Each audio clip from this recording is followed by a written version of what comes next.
Hey, it's Matt Cook. This video is for you if you have chronically tight and painful muscles.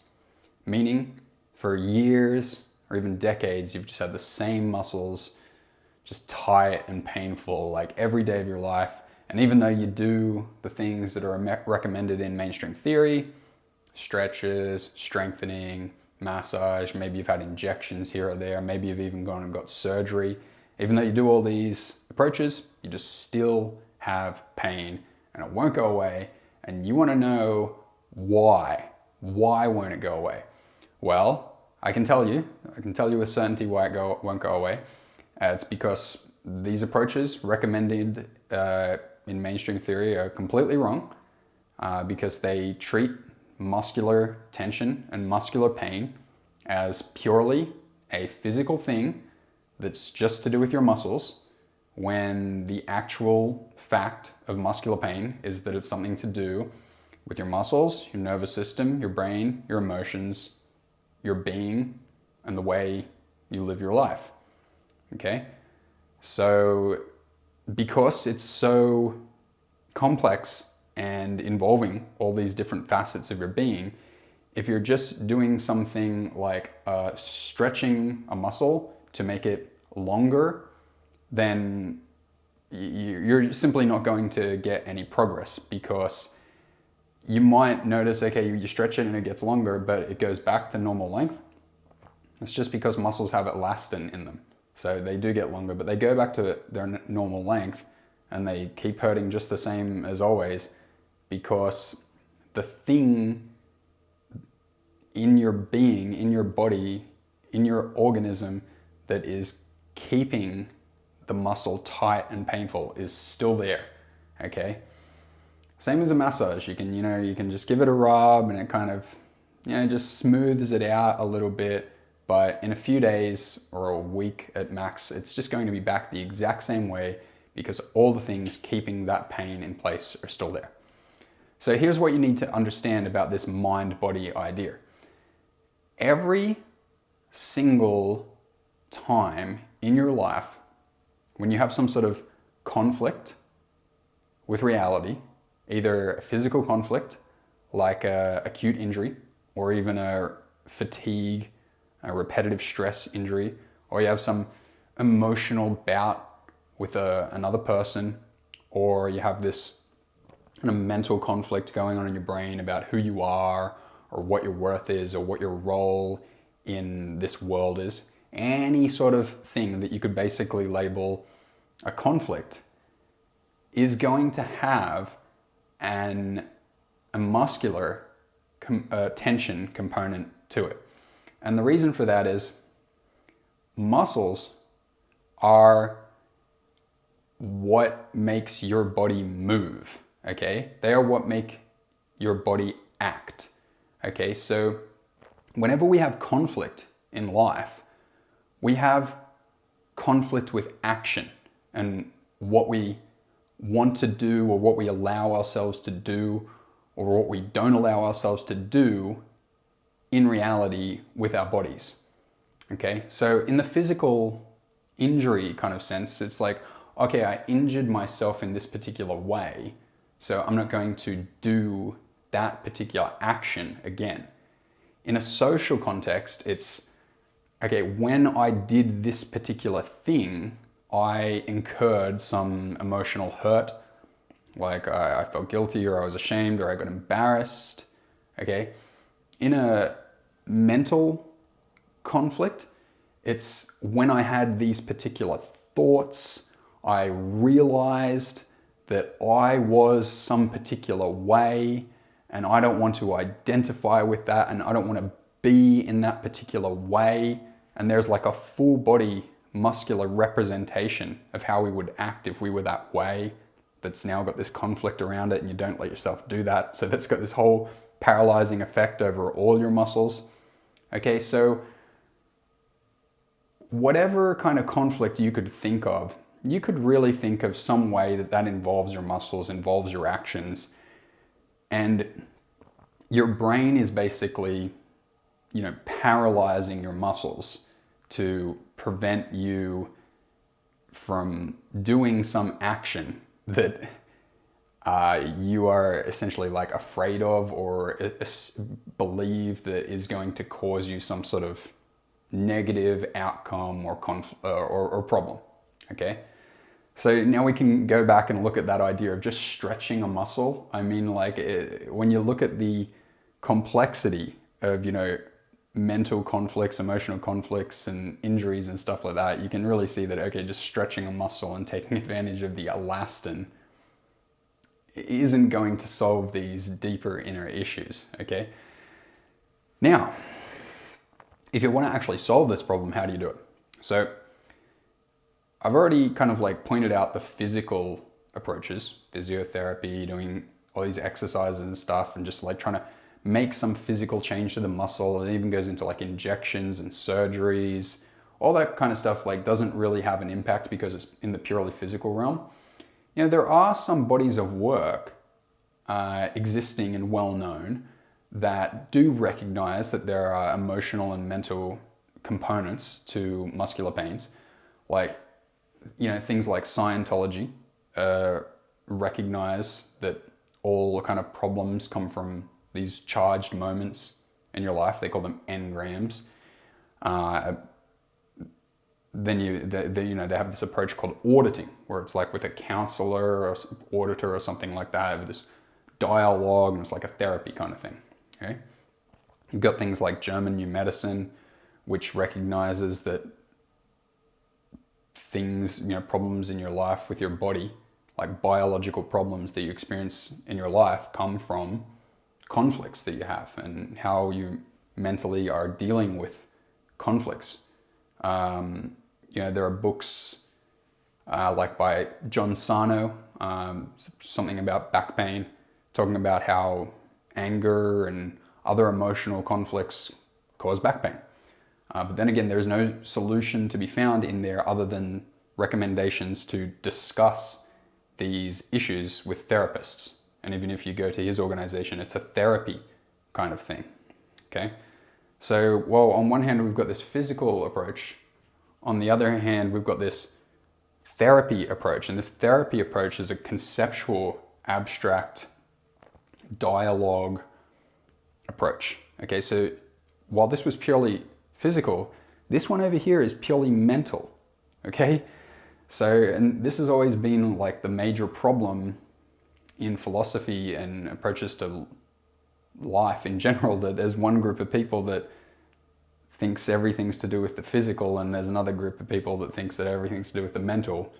And the only people that have ever been actually right are people who go, come on, there's physical and mental aspects to everything, okay? So what you need to deal with, to fix your muscular pain, is an approach that simultaneously works with your body and with your mind and your emotions and your spirit and your being and everything that kind of goes in like a holistic approach. Now, after I had my first experience of noticing that when a muscle released, there was an emotional component that I experienced as well, with a kind of like weird fear and then an emotional release. I was like, whoa, okay, there's something to this. I started to look up these ideas. I did discover that there were a couple of other people who have discussed it in the past. Wilhelm Reich, Alexander Lowen, character analysis from Wilhelm Reich, bioenergetics from Alexander Lowen. They discuss these ideas, and they have put forward some theory about some methods of exercise that try to take a physical and mental approach at the same time, an emotional approach at the same time, but not particularly effective. So what I did was I began to just really experiment all the time with how can I move in particular ways that trigger releases of these conflicts that have these muscular, emotional, mental components. I eventually ended up calling the approach conscious movement. So it's conscious movement because you're doing movement but you're doing conscious movement, okay?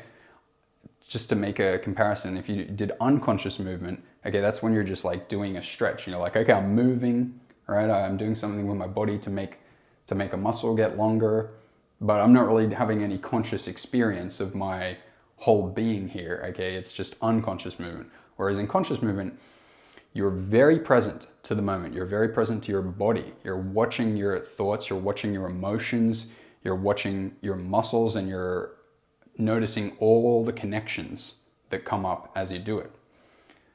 So my work these days is about developing movements that people can just learn and do that trigger these experiences for them, okay?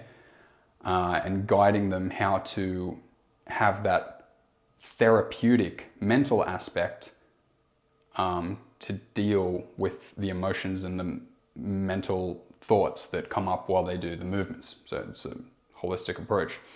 So we'll do an exercise right now so you can get a taste of what this is like, and then I'll tell you some things that you can do going forward long term.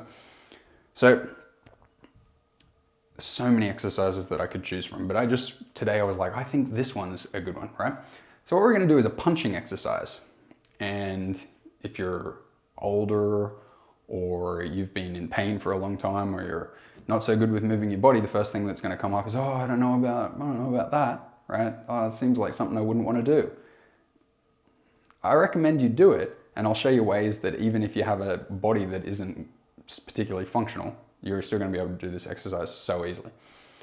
So what we're going to do is this two-handed punching exercise. We're going to punch with one hand and then punch with the other hand.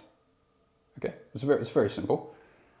And what's going to happen here is the whole shoulder girdle, you're going to experience how your shoulder girdle is interconnected with your arms, and you're going to feel your whole shoulder girdle working, right? And you're going to feel your chest muscles, and you're going to feel in between your shoulder blades, and you're going to feel your scapula move. So it's going to create all this movement, and you're going to be observing it in a way that you've never really observed it before. And then you're just going to watch for all the emotional and mental things that come up for you, and you're just going to kind of like think about that, okay? And I think, oh, what is it about my shoulders and that emotion? What is it about my fists and that emotion? Or why do I have these particular thoughts when I'm doing it, okay? So that's going to kind of begin this method for you and help you understand this conscious movement idea that you can just keep doing by yourself, okay? So I'm gonna have these up here, right? You know, you put these here to defend, right? Okay, and then we're gonna punch once, and it doesn't matter how you do it, okay? You can just go like that. It's not important. And when you're out here, you're gonna pause and just notice for a couple of seconds. Just notice how you feel. Notice your body, and then you're gonna do the other one. Okay, so left shoulder and arm come forward, and then right shoulder and arm come forward. This one goes automatically backwards. And you're just going to start to do that. Don't worry about the form. It's not important, okay? Just to get this movement going. Okay, looks like this. And you're feeling your shoulder move, and your spine is also rotating. Okay, look, spine is rotating. Put a bend in your knees so that you have some movement. Hips are moving. So your whole body's kind of moving, right? See if you can do any speed. You know, you don't have to be like this, okay? But just get this movement going, okay? Feel your breathing activate. Notice the restrictions, okay? Like, how does that movement feel? Is it restricted? Where are the restrictions? What does punching and defending symbolize for you? Do you feel anger come up when you do this exercise? Do you feel fear come up when you're in this position? Do you notice a relationship between your shoulders being up like this and a fear reaction? Do you notice aggression when you punch? Okay. Are there moments in your life where you felt undefended or you needed to defend yourself and you couldn't? Are there moments in your life where you wanted to attack someone but you couldn't? Like, is there a paralysis involved in this attacking and defending motion that is being regulated in some way by your mind and your brain? Are there strange emotions wrapped up in this movement for you? Okay, so this is how you do it, okay? The movements are quite arbitrary. There are so many movements that you can do, okay? I've done tens of thousands of different movements, okay? And it's all about just doing movements that you don't usually do and watching your muscles and watching the emotions and the thoughts that come up, okay? So that's a brief introduction to conscious movement from through one lens of viewing it. Now, if you want to do conscious movement in an extremely healing way, if you want to do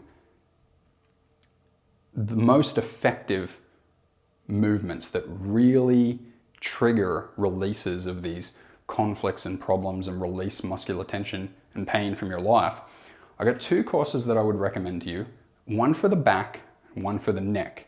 And I would recommend the back most of all because the back, especially the lower back, is, it's your center, okay? It's a lot of the tensions all throughout your body pass through the back, okay? It's so important.